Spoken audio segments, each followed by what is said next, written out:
Orang kaya itu investasi, orang miskin tuh fokusnya konsumsi. Jadi fokus tujuan hidup dari uangnya itu udah berbeda. Orang miskin tuh fokus, ya kan dia kerja, ya kan dapat gaji, bayar cicilan, bayar tagihan, habis itu sisanya apa? Ayo kita konsumsi. Pokoknya dia gajian ya, dia bayarin tagihan habis itu.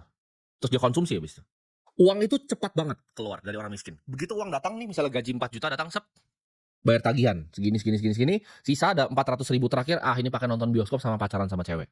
Atau misalnya ada 200 ribu terakhir, ah ini beli kaos sama beli sepatu satu. Orang miskin tuh selalu nganggep uang itu sebagai hal yang harus dikeluarkan secara cepat. Jadi mereka nggak pernah ngerasain uang tuh ada di tangan mereka. Gaji itu langsung hilang, bayar-bayar sana sini, ada sisa sedikit, mereka tidak pakai untuk investasi.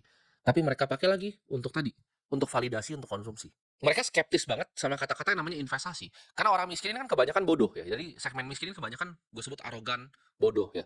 Tapi banyak juga yang bodoh ini.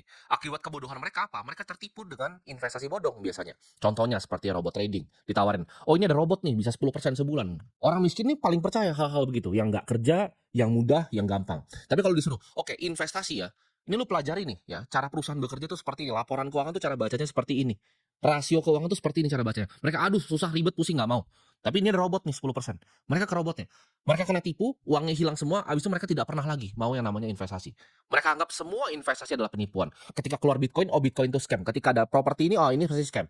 Karena dulunya mereka pernah ketipu, karena kebodohan yang mereka punya sendiri, mereka kena iming-iming dari teman, hidupnya jadi berantakan. Orang kaya itu melihat uang itu sebagai benih yang bisa tumbuh. Setiap rupiah yang gua hasilkan dari gua masih kecil, itu gua anggap sebagai benih yang bisa gue tumbuh untuk jadi pohon yang besar di masa depan. Gimana caranya dari uang yang sedikit ini, itu bisa ke depannya bisa jadi gunung, ya, bisa jadi uang yang menghasilkan uang lagi. Bukan uang ini gue habiskan untuk beli sepatu. Orang kaya itu fokus ke pertumbuhan aset yang mereka miliki, bukan barang yang mereka miliki.